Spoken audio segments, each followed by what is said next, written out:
사도행전 16장 16절부터 25절까지 말씀을 오늘 조금 길지만 저희들이 한 절씩 돌아가면서 기도했으면 좋겠습니다.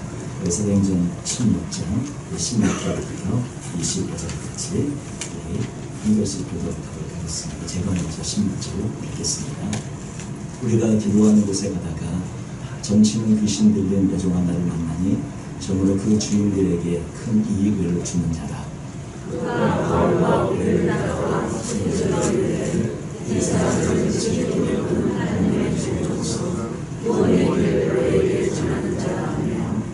이같이 여러 날을 하는지라 바울이 심히 괴로워하여 돌이켜 그 귀신에게 이르되 예수 그리스도의 이름으로 내가 내게 명하노니 그에게서 나오라 하니 귀신이 즉시 나오니라.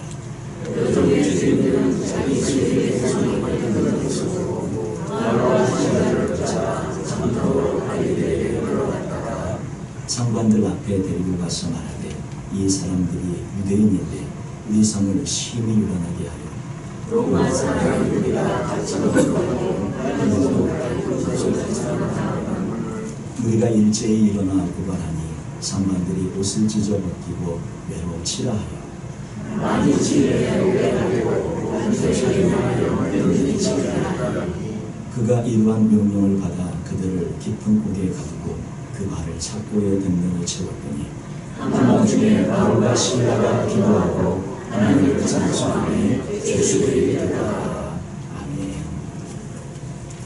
오늘 말씀의 제목은 최악의 상황을 천국으로 보는 제목을 잡아봤습니다. 우리 모든 성도님들의 상황 가운데 어렵고 힘든 그런 순간, 특별히 참 더 이상 나쁠 수 없다, 이 정도의 그런 상황 가운데 혹시 계시는 분 계시다면 그 상황이 천국으로 변화되어지고 축복으로 변화되어지는 우리 모든 성도들 되시기를 바랍니다. 바울이 지난번에 살펴본 것처럼 그 강가에 나아가서 기도하는 곳을 찾다가 안식일에 거기서 여인들을 만나 복음을 전했을 때 루디아라 하는 한 여인이 그 복음에 반응을 하고 그 말씀을 듣고 그것을 받아들여서 그 집이 다 가정의 식구들이 다 세례를 받고 구원을 받고 그 집이 교회가 되어지는 빌립보 교회가 되어지는 그런 놀라운 역사가 일어났습니다. 정말 이렇게 귀한 은총의 역사가 일어났는데 그 교회가 형성되어져가는 그 놀라운 축복의 과정에서 예상치 않은 하나의 사건이 벌어지게 됩니다.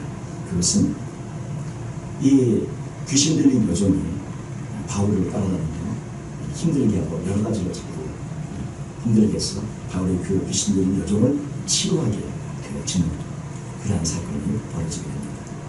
그런데 이제 이 귀신 들린 여종은 어느 그런 주인들 밑에 있는 그 여종이었어요. 그래서 주인들에게 이 점을 쳐주며 사람들의 기름 화복을 먹여주면서 그 복채를 갖다가 주니까 그 귀신 들린 여종을 통해 그 주인들이 큰 이익으로 돈을 벌고 있어요. 귀신 들린 여종이 여기서 귀신이 떠나가니까 더 이상 점을 칠 수가 없고 더 이상 사람들이 와서 점을 안 보고 복채를 안 갖고 오니까 이 주인들이 큰 어떤 손해가 나게 되어졌던 것이죠. 그래가지고 바울과 실라를 잡아다가 폭행을 가하고 감옥에 가두고 그런 지금 어려운 상황에 들어가게 되어진 말씀이 본문의 말씀입니다. 매를 많이 맞았어요. 매를 많이 맞았는데 깊은 옥에 들어가 감금되어졌고 그 발은 착고까지 이렇게 치워져서 꼼짝달싹 못하게 그렇게 되어져 있습니다. 근데 이제 한밤중에 잘 아시는 것처럼 그들이 이제 한밤중에 일어나서 기도하고 찬송을 할 때 자신의 음문이 열어지고 막 다 풀어지고 이렇게 되어 그런 사건이 벌어지지 않습니다. 이렇게 그런 상황에서 최악의 상황에서 이런 천국의 모습을 그 가운데서 이루어가고 있는데 오늘 이 말씀 저희가 잘 아시는 그런 말씀인데 우리가 세 가지 말씀을 통해 저희가 기도 제목을 잡고 저희들이 또 주 앞에 나아가는 그런 저희들이 되어지길 원합니다. 첫 번째는 은혜가 넘치는 것은 반드시 사랑의 공격, 사랑의 어떤 그런 것들이 우리에게 주어진다는 것입니다. 사도행전 16장 16절 우리 말씀 다시 한번 볼까요? 16장 16절 한번 같이 읽겠습니다. 우리가 기도하는 곳에 가다가 점치는 귀신들이 요정 하나를 만나니 저물어 그 주인에게 큰 일을 주는 자라. 예, 기도하는 곳에 가요.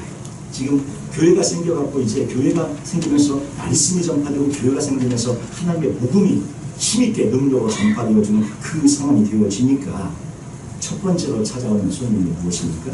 귀신들이 여정을 찾아옵니다. 복음 전도가 시작되면 사람들이 회심하기 시작하고 사람들이 믿기 시작하고 주의 말씀이 증거되기 시작하면 귀신들이 알고 공격합니다. 은혜가 넘치면 귀신의 그런 공격들이 있게 되어져요. 사단의 공격들이 있습니다. 따라다니면서 괴롭힙니다. 17절에 보세요. 그가 바울과 우리를 따라와, 이 말은 따라다니면서 계속적으로 끊임없이 공격하는 모습을 저에게 보게 되었습니다. 여기서 무너지면 안 될 줄 믿습니다. 이것을 이기고 돌파하셔야 합니다. 우리가 은혜 받으려고 하면, 우리가 은혜 받으려고 작정하면, 우리가 하나님 앞에 가까이 가려고 작정하면 방해들이 생기기를 시작해요. 이 방해를 이겨내셔야 더 큰 은혜로 들어가게 될 줄로 믿습니다. 복음 전도, 믿음이 깊어지는 것, 말씀이 기도를 작정하고 기도하기로 작정하고 주 앞에 내가 더 깊은 하나님의 사람으로 살아가기로 작정하면 작정할수록 방해가 생기고 방해가 온다는 것을 우리는 말씀을 보여줍니다. 그것도 따라다니면서 합니다. 은혜가 넘치는 곳에 사랑의 공격이 있다는 것입니다. 우리 그러잖아요. 기도 작정기도 내가 몇 시에 좀 오늘 밤마다 내가 좀 작정기도 한번 해보리라. 내가 무릎 꿇고 주님 앞에 기도해보리라. 그러면 왜 그 시간에 또 뭔 일이 겹치고 뭐가 생기고 못할 일이 생기고 성경을 읽으려고 하면 왜 갑자기 안 하던 전화가 누가 갑자기 전화가 오고 평생 연락 없던 사람들이 연락이 오고 왜 그렇습니까?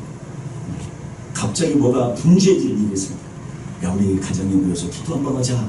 우리 애들 다 모여라. 가정예배 한번 드리자. 그러면 어떻게 꼭 그때 뭔 일이 생겨가지고 예배를 뒤로 1시간 뒤에 하자 흐지부지, 다음날 하자 하다 흐지부지. 이거 왜 그렇습니까? 우리가 하나님 앞에 나가는 방해하는 가장 방해하는 세력들이 뭐 사단이에요. 주 앞에 가는 걸 되게 싫어하니까. 이런 세력이 있다는 걸 저희들이 영적으로 띄어서 이게 공격이구나, 이게 방해구나, 어떻게 해야 돼요? 끝까지 싸워 이겨 돌파하면서 그럴 때일수록 우리 1분만 모이자, 1분만 기도하자, 1분만이라도 우리 함께하자, 이런 것들 해나가면서 이겨나갈 때 저런 모든 공격들을 제가 이기고 돌파하게 될 줄로 믿습니다. 다 이기셔야 돼요. 그래야 저희들이 한 걸음 더 나갈 수 있어요. 방해를 뚫고 나갔어야 돼요. 더 큰 은혜가 있으려고 그런 거예요. 방해가 있으면 깨달으셔. 이게 더 큰 은혜가 있구나, 더 큰 축복이 있구나, 더 큰 하나님의 은총의 역사가 우리 앞에 놓여져 있구나. 그래서 그걸 뚫고 나가셔서 그 축복을 받으시고 그 은혜를 받으시고 그 은총을 받아 누리시는 저희 모두가 되시기를 주님의 이름으로 축원합니다. 특별히 우리 자녀들에게 말씀해 주세요. 너희들 기도하려고 하면 방해하는 거 있을 수 있다. 다 지키고 먼저 기도해. 너희들이 성경 읽고 하루를 시작하려고 하는데 뭔가 방해하는 것이 있을 수 있다. 무조건 다 들어놓고 무조건 말씀 듣고 시작해. 주님 앞에 너희들이 찬양을 시작하면 방향 다 내쳐놓고 먼저 그거 하고 시작해. 이렇게 전해 주셔야 합니다. 그렇게 되어질 때 우리 자녀들의 삶 가운데 하나님의 은혜와 축복의 역사가 주님이 예비하신 더 큰 은총의 역사가 쏟아지게 될 줄로 믿습니다.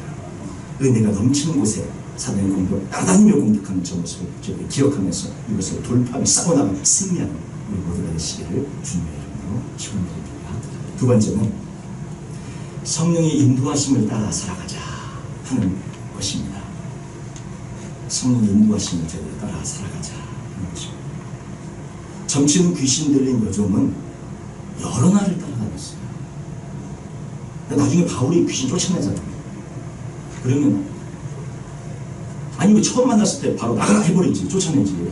왜 가만 내버려뒀을까요? 저는 이거 참 읽다 궁금했습니다. 우리 안 궁금하십니까? 궁금하시죠? 우리 17절 한번 보세요. 같이 한번 읽겠습니다. 그가 바울과 우리를 따라와 소리 지르기에 이 사람들은 지극히 높은 하나님의 종으로서 구원의 길을 너희에게 전하는 자라 하며, 우리 18절 한번 읽어볼까요? 18절 같이 읽겠습니다. 이같이 여러 날을 하는지라. 여기까지 이같이 여러 날을 하는지라. 결국 그 뒤에 바울이 어떻게 해요? 예수 그리스도의 이름으로 내가 내게 명하노니 그에게서 나오라 하니 귀신 즉시 나왔어요. 이 권세가 이미 주어져 있어요. 즉시 나오게 할 수 있는 예수 그리스도의 이름과 보혈의 권세가 바로 있었는데 왜 처음에 저렇게 여러 날 따라다닐 때 해버리지? 왜 안 하고 있다가 나중에 하느냐 하는 것입니다.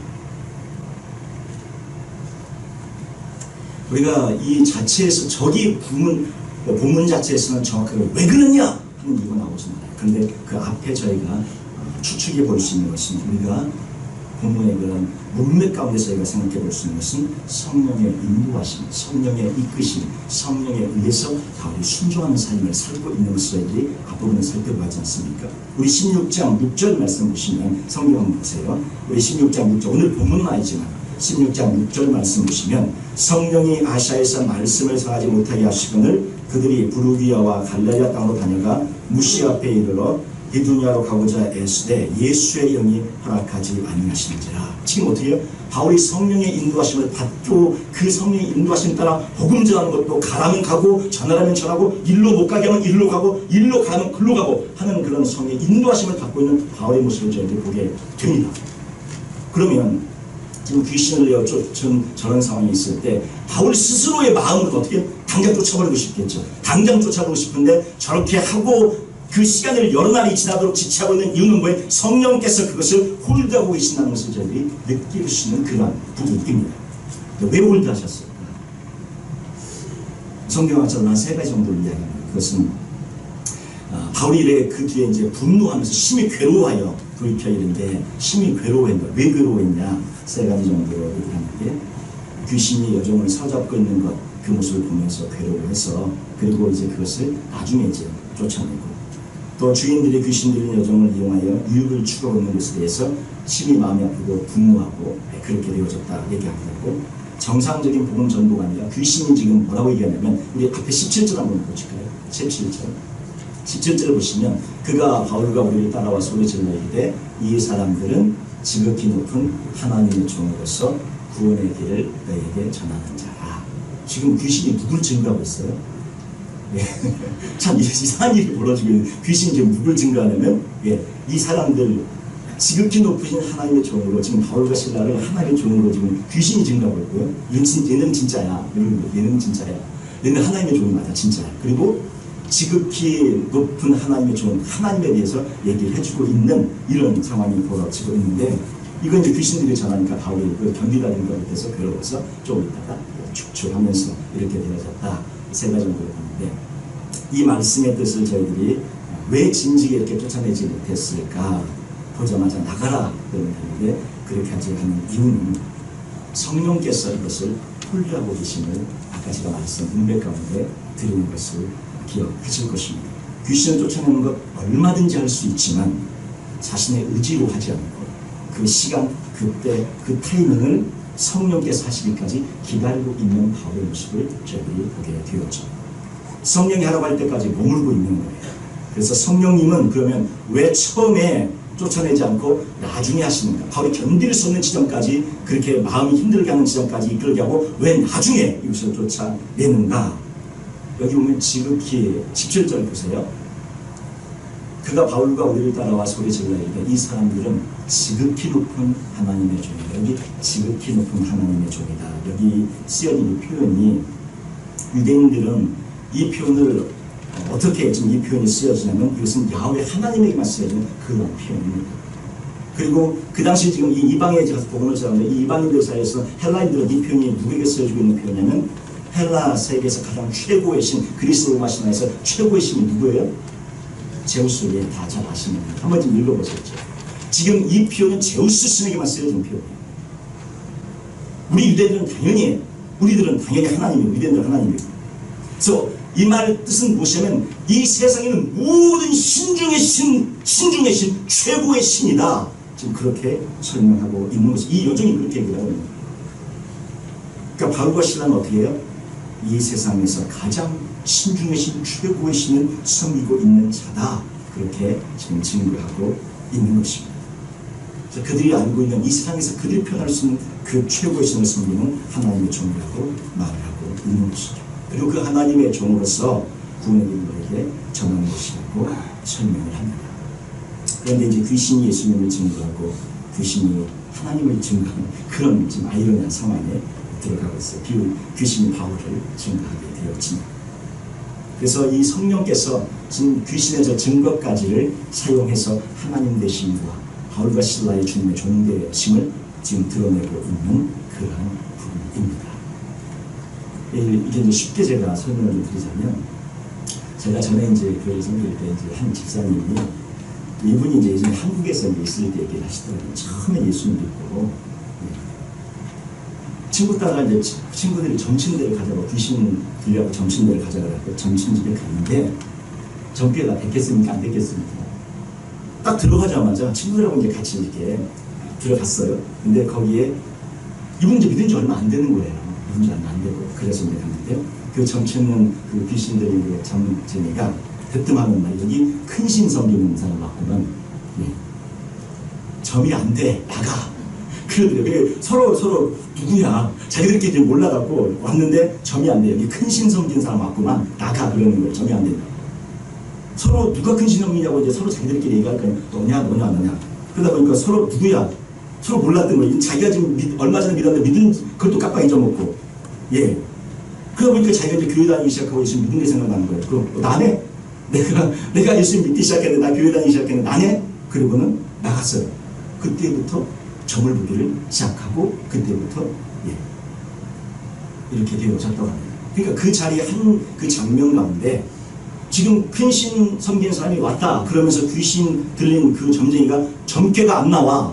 나가. 이렇게 되어지면서 어떻게 됐어요? 자연스럽게 지금 예수 그리스도를 믿는 이 집사님, 이 분의 하나님이 거기보다 위에 있는 것이 자연스럽게 그 가치관 동료들이 어떻게 되니까 자연스럽게 증거가 되어지고, 하나님이 더 세구나. 예수 그리스도가 더 강력한 분이구나.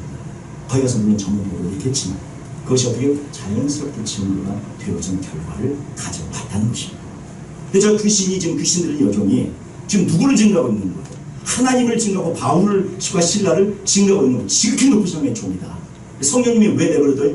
저렇게 귀신 증거 받을 필요 없어요. 하나님은 저렇게 하는 것을 하나님께서는 잠깐, 그 며칠, 몇 날을 잠깐 놔둔 것, 허용한 것 뿐인데, 결국 그것을 통해 어떻게 됩니까? 그 귀신 들린 여종의 귀신이 바울과 신라의 예수 그리스도의 선포 때문에 떠나가 버리는 역사를 통해, 진짜 하나님의 능력이 위대하구나. 진짜 저 바울과 신라를 통해 귀신이 떠나가는 것을 보면서 저 귀신이 이미 증거했잖아요. 지금 그는 하나님의 종이다. 그 말이 사실로 입증되어져 버리는 결과를 가져오게 되는 것입니다. 잠깐만 하나님께서 허락하세요. 귀신 증거 받을 필요 없거든요, 주님. 근데 잠깐 허락하고 그들은 허락하지 않지. 귀신을 쫓아내므로 바울이 하나님의 존재임을 드러내고, 예수 그리스도의 보혈의 능력이 드러나고, 하나님의 능력이 드러나게 되어집니다. 이 세상 최고의 신은 누구냐? 하나님의 신을 보여주는 것이죠. 이 세상 최고의 신의 종들이 누구냐? 바울과 신라라는 것을 보여주는. 이 귀신이 그 지역에서 유명한 사람이에요. 돈을 벌어주면 수많은 그 성에 있는 모든 사람들이 와서 이 여종에게 점을 치면서 자기의 필요함을 물었을 거 아닙니까?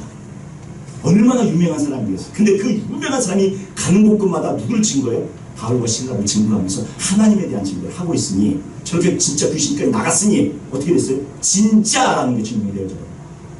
진짜라는 거죠. 이 귀신이 실제로 떠나가면서 예수 그리스도의 보혈의 능력을 증거하는 그런 것을 저희들이 보게 되었습니다. 그런데 이것을 이제 결론적으로 저희가 보면서, 제가 아까 말씀드린 성령의 인도하심을 따라 살아야 한다 말씀을 했는데, 이 권세와 능력은 바로 처음부터 바로 사용하지 않습니다. 여러 날을 시달리다가 사용합니다. 그것은 어떻게 해요? 성령의 뜻이 계신 것을 저희가 알게 되죠.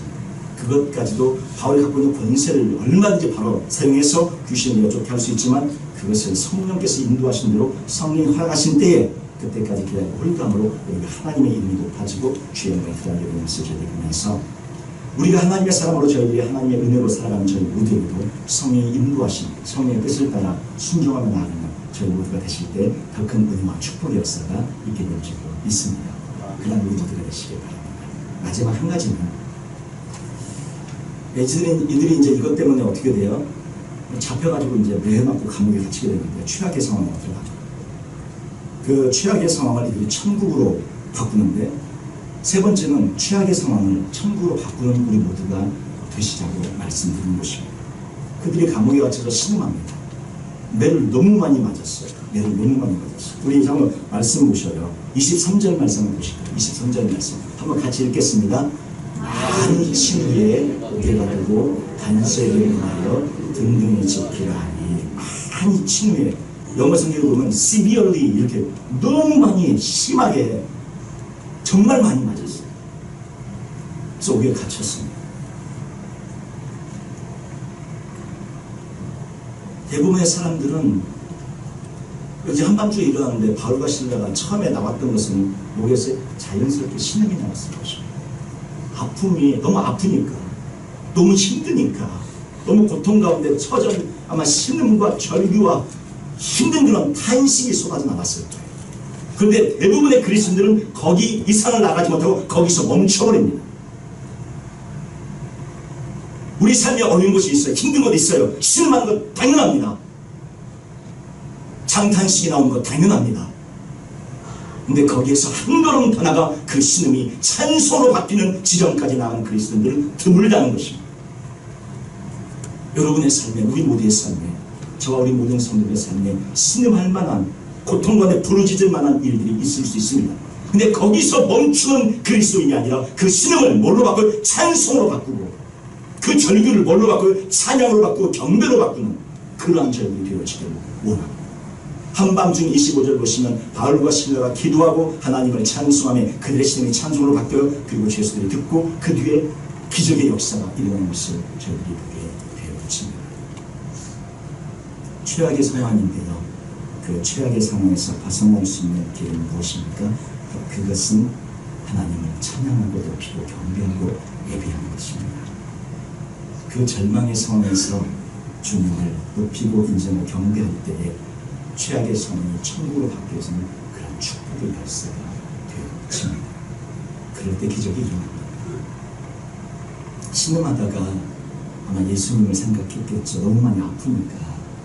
예수님도 이렇게 아프셨나요? 저 너무 많이 아프고 너무 힘들고 너무 죽을 것 같아요. 숨도 안 쉬어지고 이쪽에서 이쪽으로 몸을 움직일 수도 없고 돌아누울 수도 없고 너무 아파 죽을 것 같아요. 예수님도 이렇게 아프셨나요? 나 그렇게 기도했을 거예요. 예수님 손과 발에 그 못이 박히시고 창에 그 옆에가 찔리시고 그 물가피로 쏟을 때 이렇게 아프셨나요? 우리 예수님 십자가에 6시간이나 매달리셔서 죽기까지 매달리셨는데 우리 예수님 얼마나 아프셨나요? 그러면서 아마 느꼈겠지. 나보다 우리 예수님 더 아프셨고 나보다 더 힘드셨고 그 주님 생각하니까 그 주님 위에 이렇게 자기들이 맞을 수 있고 주님 위에서 이렇게 핍박받고 고난받을 수 있으면 오히려 감사로 바뀌어지게 되는 것입니다. 왜냐하면 나보다 우리보다 더 주님이 희생하셨고 더 맞으셨고 더 고통당하셨기 때문에. 그래서 저 신이 찬송으로 바뀝니다. 그 찬송으로 바뀌기 시작하고 그 찬송이 조용히 울려 퍼지기를 시작할 때에 기적의 역사가 일어나기 시작합니다. 우리 모든 성도들 얻으실 때 신음하십시오. 우리 다 신음하지 않습니까? 신음하는데 여기서 멈춰버리는 그리스도인이 아니라 그 신음을 찬송의 지점까지 갖고 가십니다. 그리고 그 신음이 오히려 찬송의 도구가 되어지고 그 신음이 오히려 경배와 예배의 도구가 되어져서 주 앞에 찬양하는 저희 모두가 되어지실 때에 이 축복과 기적의 역사를 체험하게 될 줄 믿습니다. 신음을 찬송으로 바꾸시는 그런 우리 모두가 되실 때 최악의 상황이 천국으로 바뀌어지는 축복의 역사가 펼쳐지게 될 것입니다. 우리 오늘 이 말씀을 저희들이 기억하면서 우리 같이 찬송가 한 장을 부르고 저희 풍성히 기도했으면 좋겠습니다. 우리 찬송가 438장 내용을 멈추고 이 찬송을 같이 들었으면 좋겠는데 대부분의 사람들은 신음하다가 맙니다. 거기가 끝입니다. 고통 중에 절망하고 낙심하고 좌절합니다. 거기가 끝입니다. 거기서 멈춰버립니다. 바울과 실라는 그것을 멈추지 않았습니다.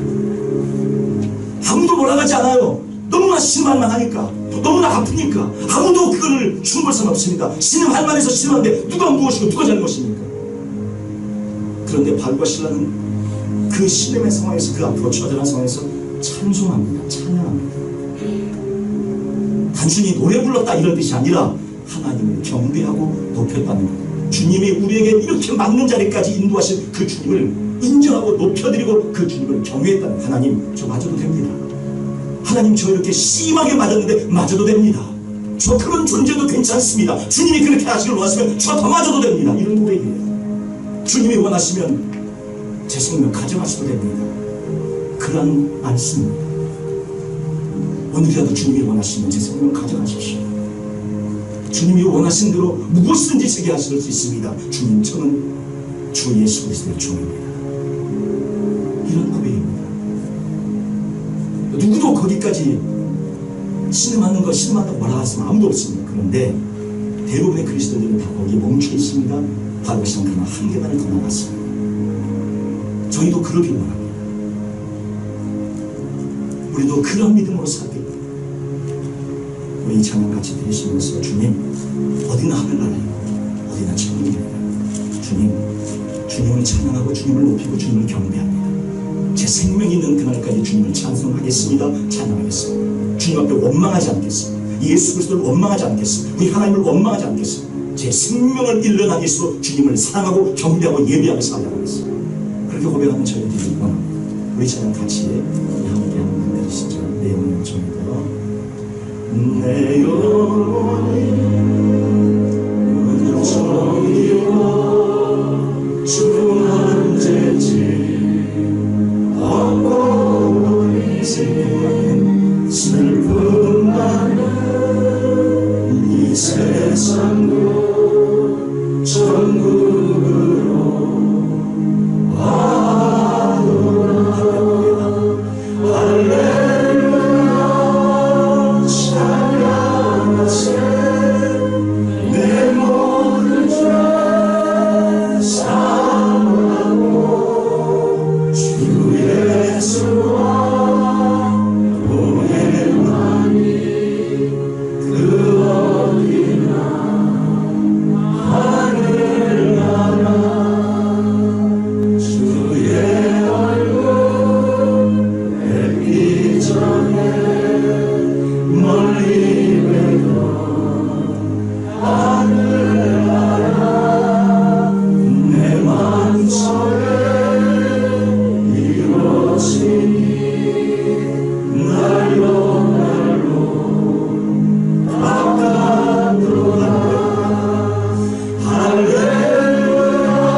주 예수 오신 그